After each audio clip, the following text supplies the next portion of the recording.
Hello, my name is Rob Newman. I am one of the partners at Carter, Collins and Meyer.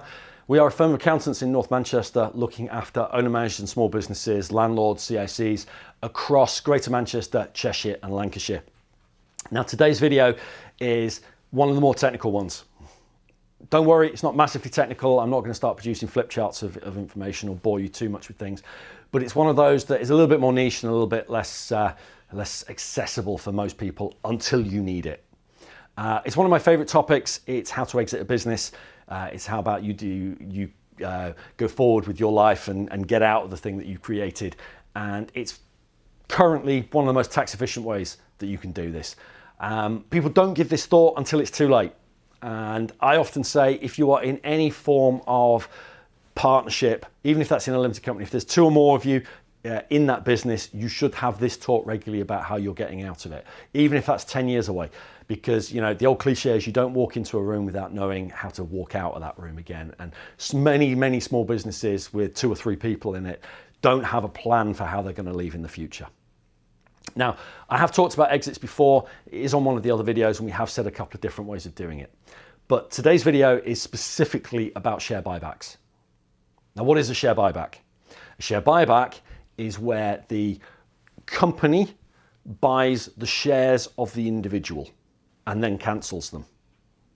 So I am in a business. There are, in our case, there's 3 of us that are the partners of the business. We are a limited company.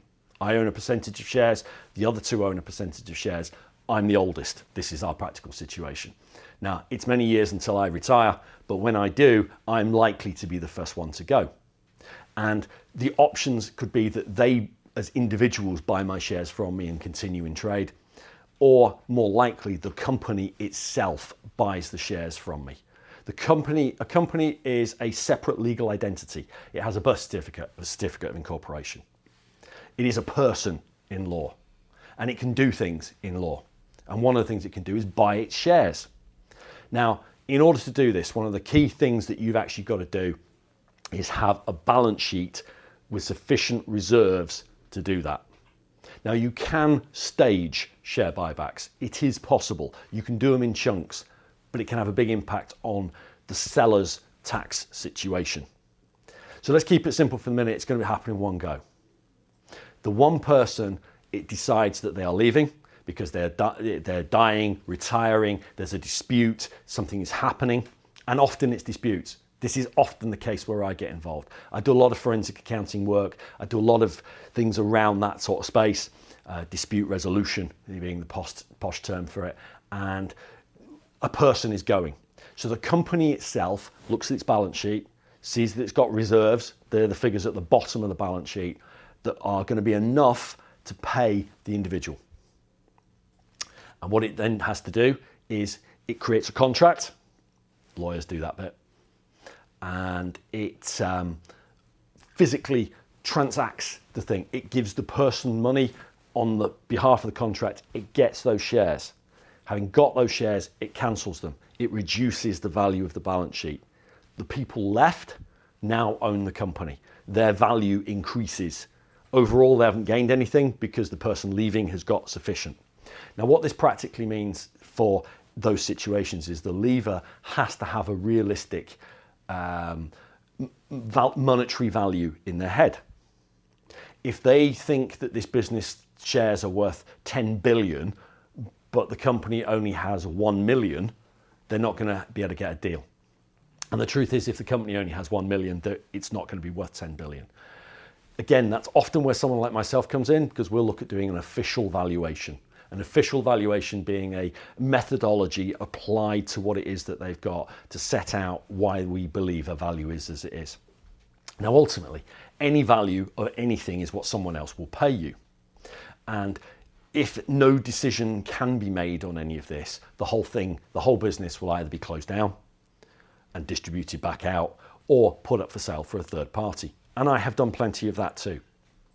Invariably, my experiences on third-party sales is you don't get as much as you think you're going to do because it will be deferred consideration and you'll never see the end. But in that share buyback is probably one of the most controlled situations you can get. Because if you can get an agreement to it, you can remain in situ until you've got your cash. and you can remain there until you have been paid. And upon paying, you can then leave. So what's the tax position for this? Well, the leaver, if they are selling the majority of their shares and reducing their stake significantly, can get what's called business asset disposal relief, previously called entrepreneurs relief. Business asset disposal relief has unfortunately crept up in value over time in terms of the cost of it.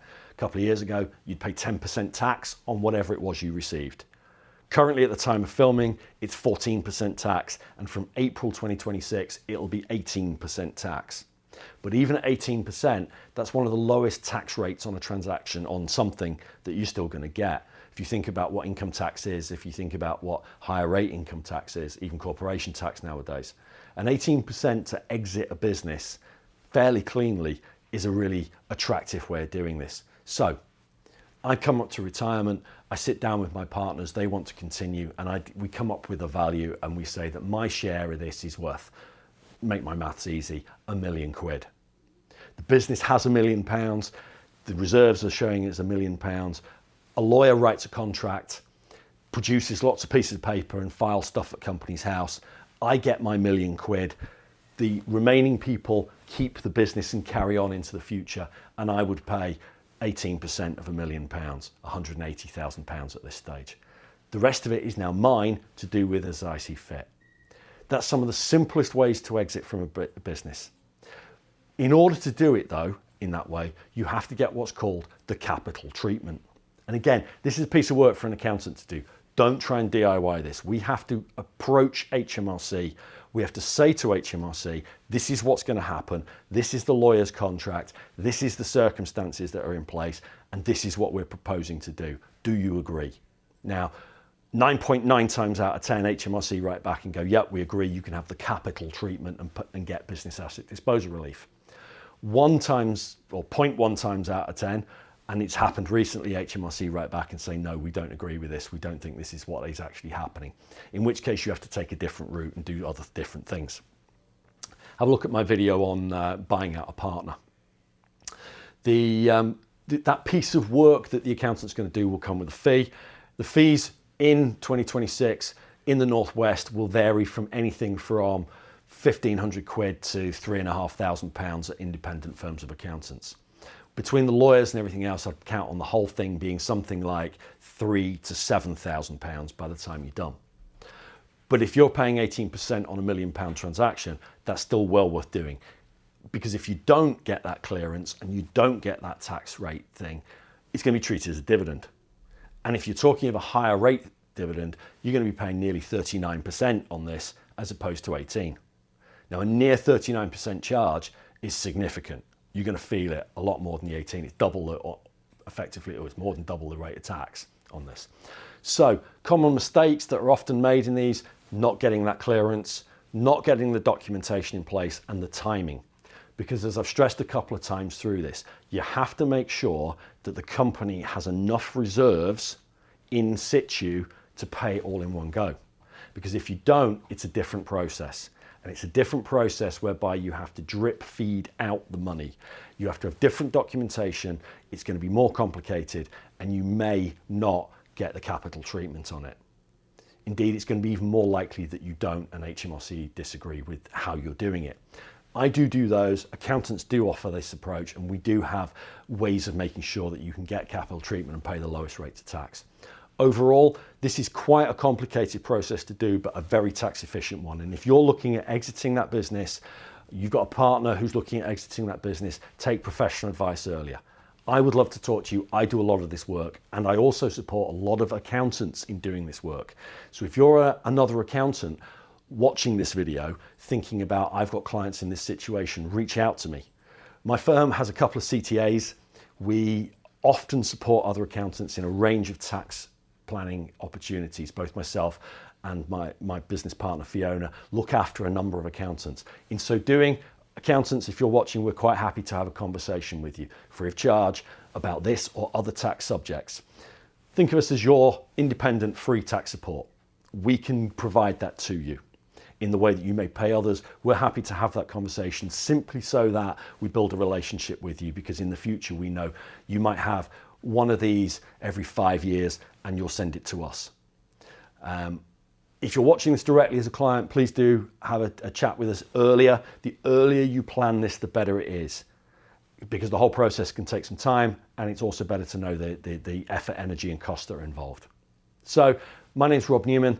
I'm from Carter, Collins & Meyer, firm of accountants in North Manchester, supporting small businesses, owner-managed businesses, landlords, CICs, right the way across the region. Please do reach out if you think I can help. I'm on LinkedIn every day. I post up there all the time, and it's one of the easiest ways to find me. Thank you very much.